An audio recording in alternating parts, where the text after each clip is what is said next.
உடைக்கப்படாத யாரும் கட்டப்பட முடியாது.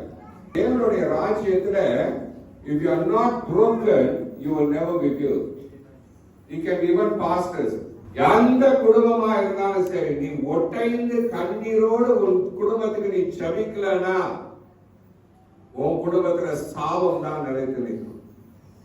உன் குடும்பத்துல சாபத்தை உடைக்கணும் என்றால் கண்ணீர் ஒன்றுதான் அதோட வேலை. The Bible says, I will never forsake a broken heart and contrite spirit. நொறுங்குண்ட நறுங்குண்ட இதயத்தை ஒரு நாளும் நான் பிறக்கம் தர மாட்டேன். That's the promise of God.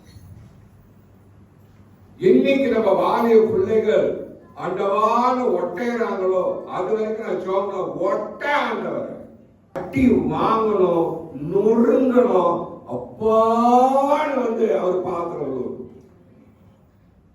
Then they know the value, the power of the Holy Spirit. இருக்கீங்களா?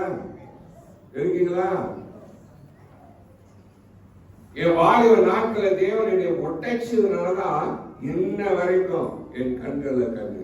இந்த பிரச்சனை வந்தாதான் அழுது ஜெபிக்கணும்னு நினைச்சீங்கன்னா உங்களுக்கு பிரச்சனை வந்துட்டே இருக்கும். தேவ சமூகத்துல அவரை நினைச்சாவே கண்ணீர் வரும்.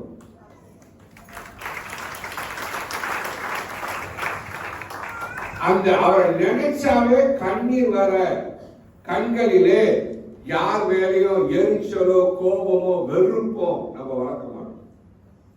Because the more we hold on to him, whatever people do to us will pass. Understand, unless they are broken, ஒட்டைக்கப்படாத எந்த நபரும் கட்டப்பட முடியாது. பக்கத்துல சொல்லுங்க, ஒட்டைக்கப்படாத. அப்ப கட்டுறது எப்படி? ஒட்டைஞ்சு போன இடத்துலதான் நம்ம இன்னும் பெட்டரா கட்ட முடியும். இப்போ ஒரு இடம் இருக்குது, கட்டிட்டோம். ஆனா ஒரு நாளைக்கு அது உடையும் போது என்ன செய்யலாம்? அதை இன்னும் பெட்டரா கட்டலாம், இன்னும் நல்லா கட்டலாம். We can recreate. அதனால ஆண்டவர் இந்த பூமியை மறுபடியும் சீரமைத்தார், கட்டினார்.